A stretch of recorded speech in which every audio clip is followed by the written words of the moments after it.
Allah Ta'ala sebut dalam satu ayat, Ya ayyuhallazina amanu la ta'kulu amwalakum bainakum bil batil.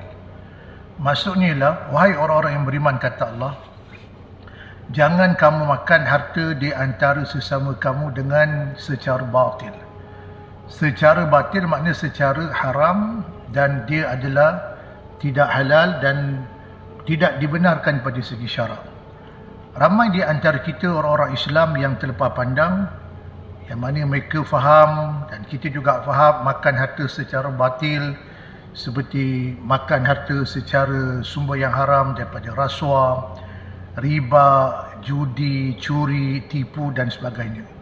Tetapi ramai di antara kita yang terlepas pandang makan harta pusaka yang bukan hak kita, yang mana kita tak patut mengambilnya, kita ambilnya. Kita tak patut memilikinya, kita memilikinya. Kita tidak patut contohnya menduduki satu tanah yang bukan hak kita. Kita duduk juga di atas tanah itu secara batil.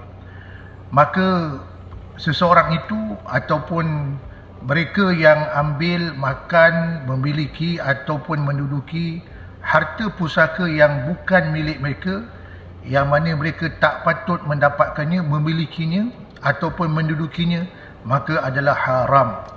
Jadi ini bermakna makan harta pusaka atau ambil harta pusaka atau menduduki harta pusaka yang bukan hak kita secara batil atau adalah haram, merupakan makan harta yang tidak dibenarkan daripada segi syarak. Dan inilah yang Allah Ta'ala sebut ayat tadi, la ta'kulu amwalakum bainakum bil batil.